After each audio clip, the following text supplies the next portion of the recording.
Hey, welcome everyone. Welcome back to another episode of Ecosystem Aces. I'm Chip Rodgers, Chief Partner Officer at WorkSpan, and really excited for this conversation we're going to have today with Akseli Leppanen. Akseli, welcome. Hey, Chip. Thanks for having me. Yeah. So Akseli is, a long career in managing partnerships. Currently with Google, previously a long time with Microsoft.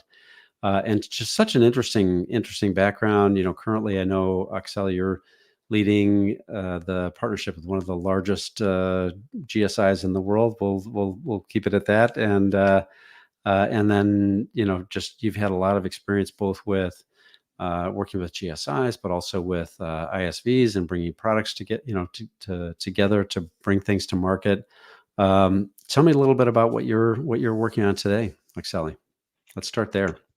Yeah, as you mentioned, I'm part of the GSI team at Google, and our daily job is to make sure that we have a compelling offer to drive together with the GSIs and the Google business. And we go meet customers every day. We drive the discussions with the customers, and we scale the offerings from there. Um, it is a very interesting position to have at this day and age when technology is moving at such a fast pace, looking at AI and everything related to it. And it certainly keeps us on our toes. And what's certainly exciting from an offering building perspective, that being the theme for today, is how quickly we have to be ready to kind of sense what the market is requiring and what the customers need to drive their business, and correspond to those needs with the right type of an offer that we can then drive that excitement and obviously that buying decision with.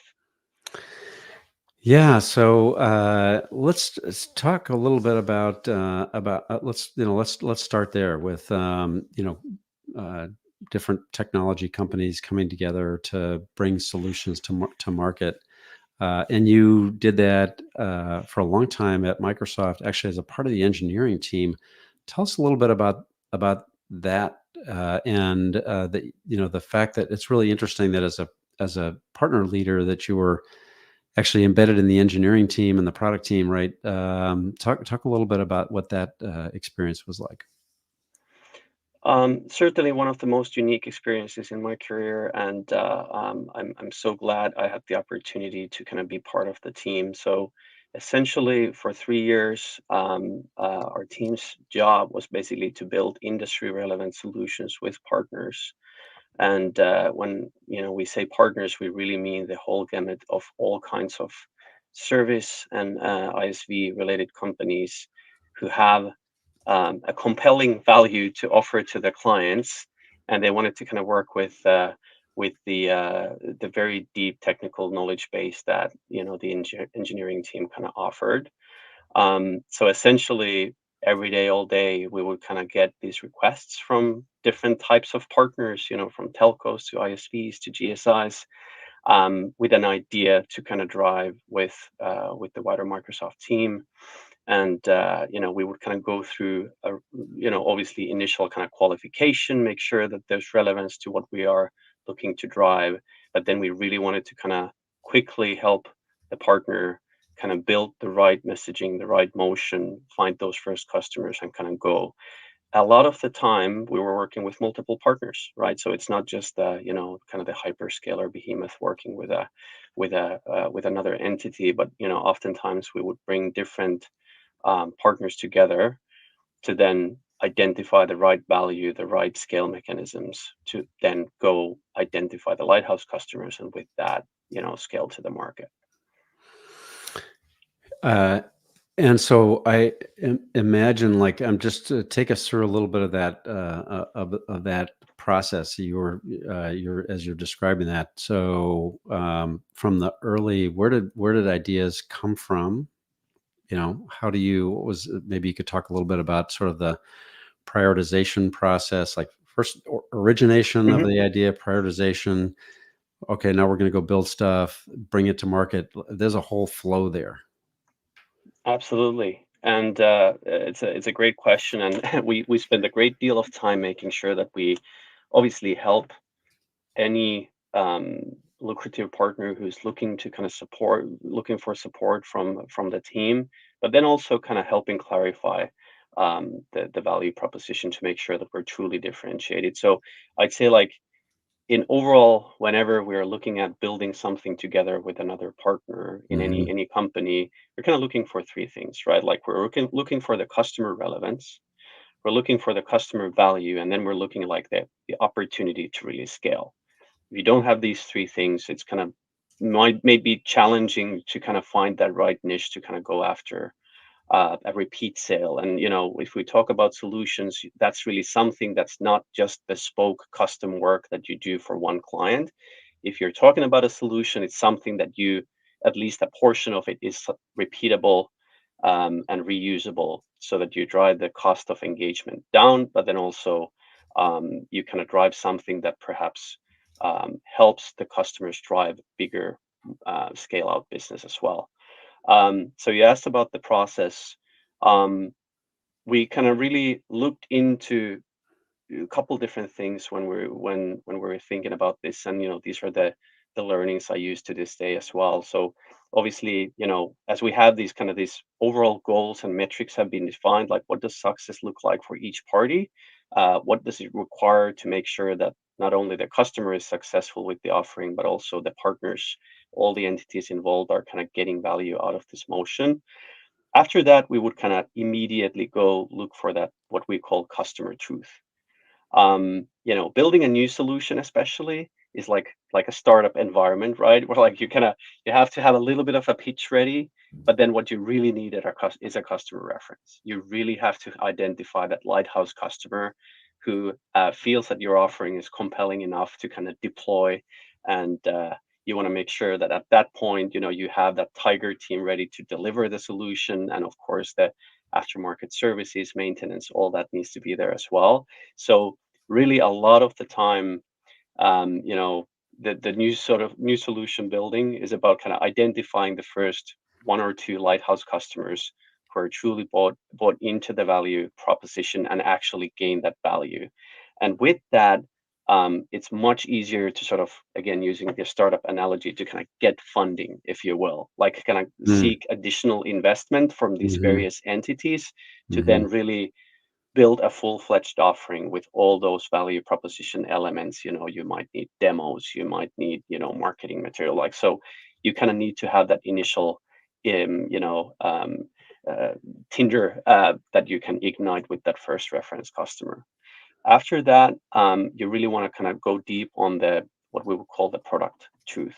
So, what is the full, if in a tech term, you would kind of talk about a reference architecture, and you might want to talk about all the different elements that really the customer's technical decision maker wants to see.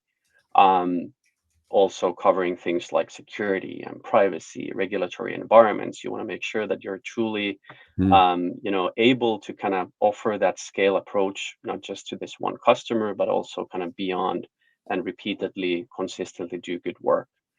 Um, the other very important part for any partnership type of a solution motion who wants to really scale is to make the solution easy to sell and make it easy to buy.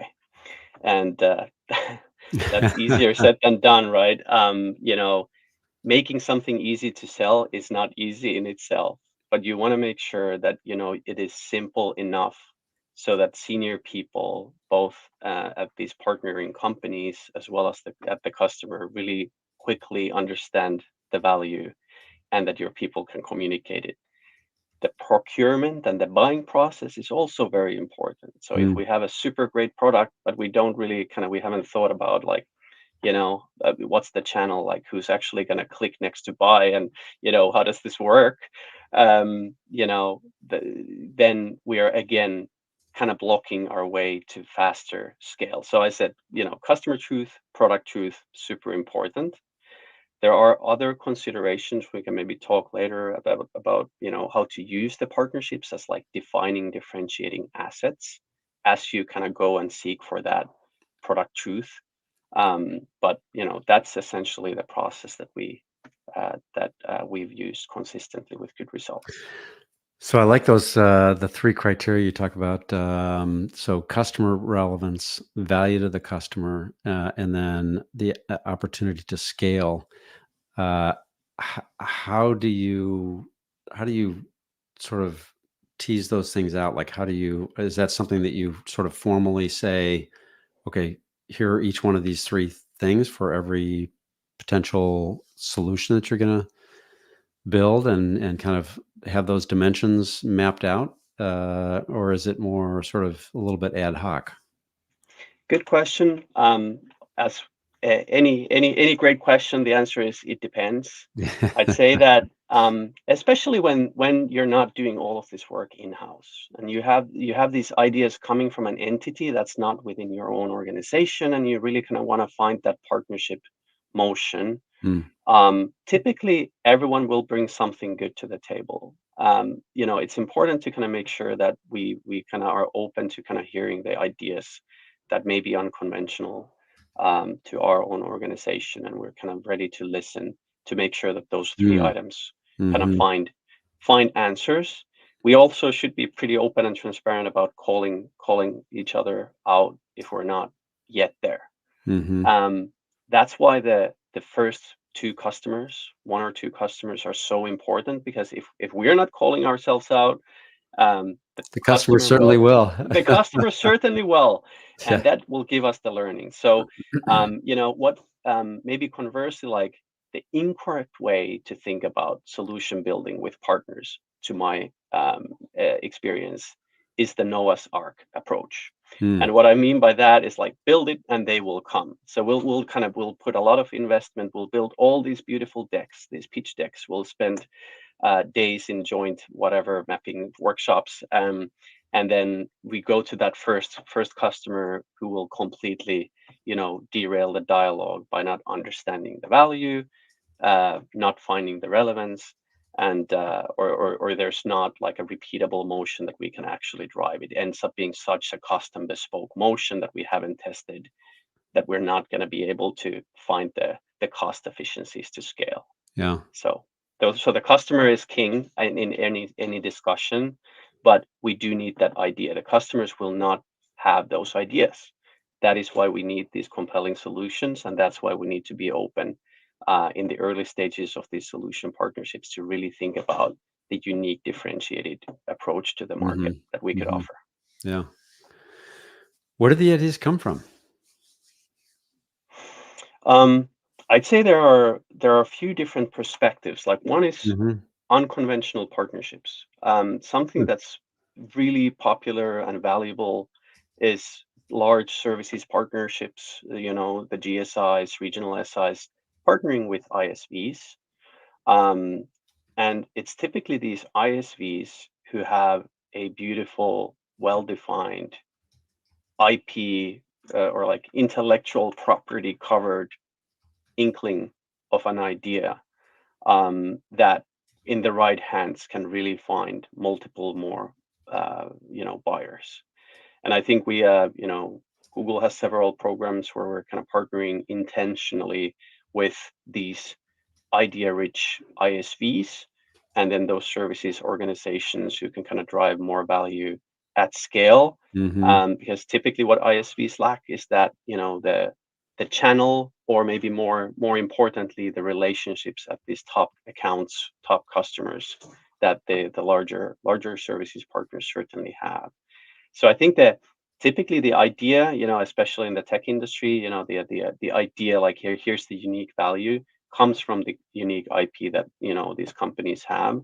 I think there are more compelling entities who can bring these ideas. I would argue that hyperscalers, like Microsoft, Google, like typically the product development is relentless, and there are new things kind of Mhm. coming on the docket every single Mhm. day.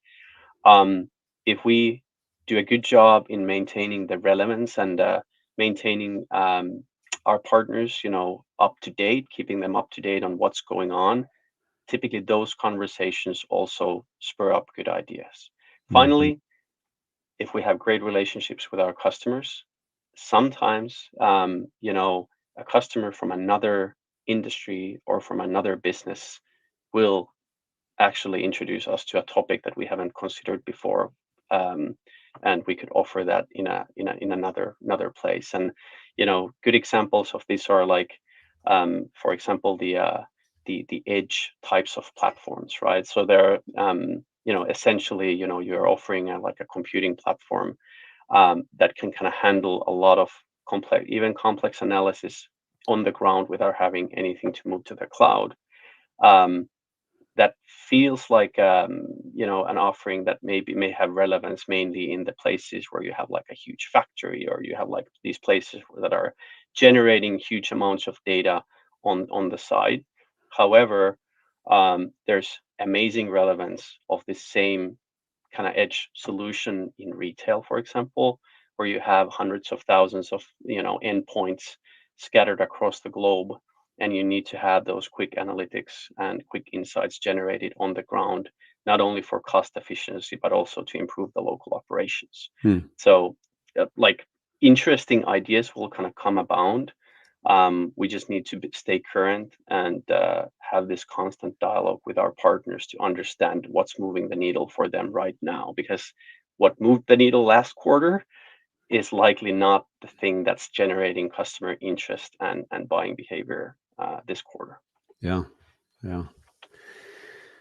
What's the transition been like, from, because I think we talked a little bit before. Now you've moved from sort of more focusing purely on with ISVs, and now in your role at Google, more with the service partners. But I know that you're bringing a lot of these things together. Google has announced the Industry Value Network initiative, which is all about bringing an ISV, like Google plus a GSI plus some ISVs together. What is your current in your current role? How are you seeing these things sort of come together? That's a great question. Thinking about the kind of the context of building these differentiated solutions, I think that's, well, first of all, for myself, I do feel I'm constantly learning new things, and it's amazing to see, what partners actually accomplish, partners of any type, sizes. But I'd say it's having a holistic perspective of both, kind of the types of companies who kind of lead with a specific product versus a specific, or not specific service that they can offer. Combining both is a smart idea for anyone who wants to kind of go deep in building solutions. I'd say, you have to be able to have incredible depth these days, Mm. both from a Mhm. technology perspective as well as the industry perspective, to again move the needle for the customer, to be able to tell a compelling story on how do you actually influence their business in a safe, reasonable way that's not too costly, to kind of get the results that the customer is being measured on, a customer Mhm. decision maker Yeah. specifically. Now, great, you have that depth part covered. How do you get to the breadth? It's so rare to have companies who offer both, truly for everything that they do. And, I mean, it's the biggest ISVs of the world. Like, you could argue, like, SAP is such a company who maybe have like even they do partner to kind of drive the Mm. end-to-end motion. Mhm. Um, but again, you have that depth and you have the breadth. Obviously, today I'm kind of concerning myself mostly about the breadth motion. So, however, everything starts from somewhere. So, new engagements every single time, when we think about a new exciting technology or a new offering area, we're really looking for that customer relevance. We're looking for those initial lighthouse wins, and we're looking to kind of get those learnings deployed as quickly as we can to then open up the wider market for engagement. Mhm. Um, Maybe one item that we haven't discussed yet, in terms of, how do you get this differentiated value communicated Yeah. properly, is readiness. Um, and I think if maybe we can kind of exchange a few words on this one. Hmm.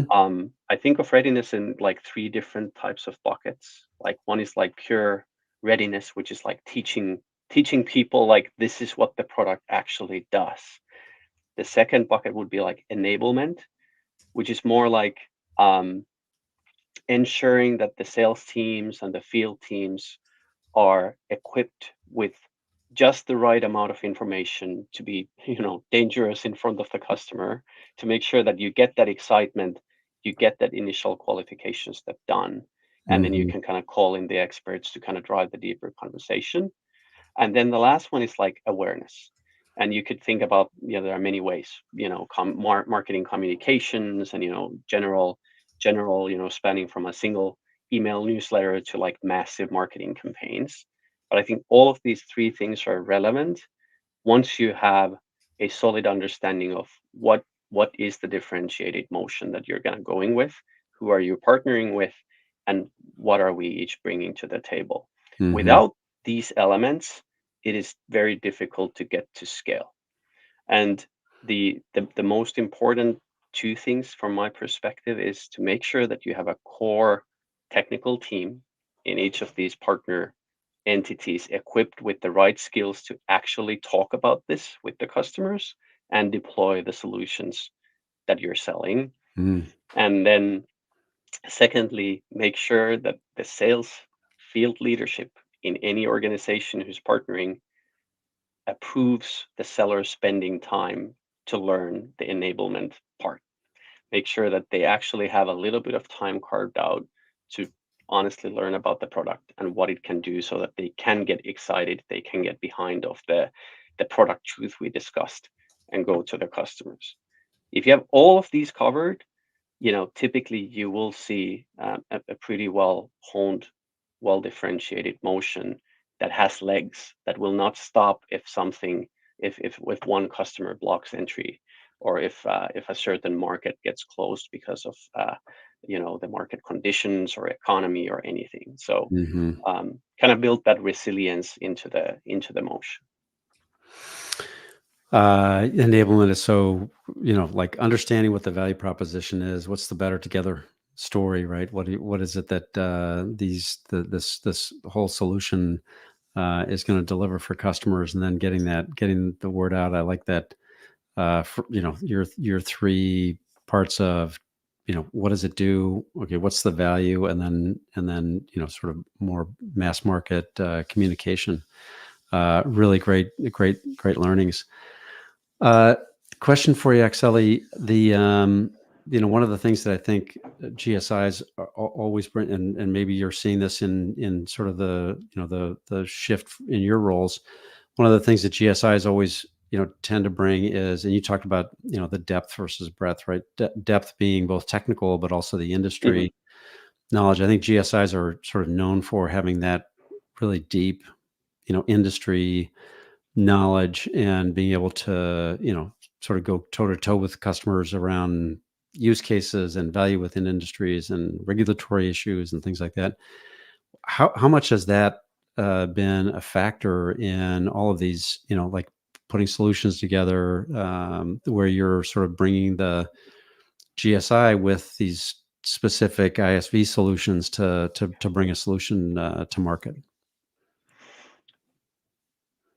It's incredibly important that we have as an ecosystem, that we have the right teams in front of the customer that again tell the value in the way that resonates with the customer. Hmm. Without industry expertise, it is really difficult for the customer to kind of tie the loose ends together and say, "Oh, this is how this solution will help me." And now we often, I mean, obviously, like these big companies like Google or Microsoft, like we kind of get these requests directly from the customer, industry line of business decision makers, like, hey, I'm interested. I heard about this AI thing. Can you come and tell how this is relevant for me, please?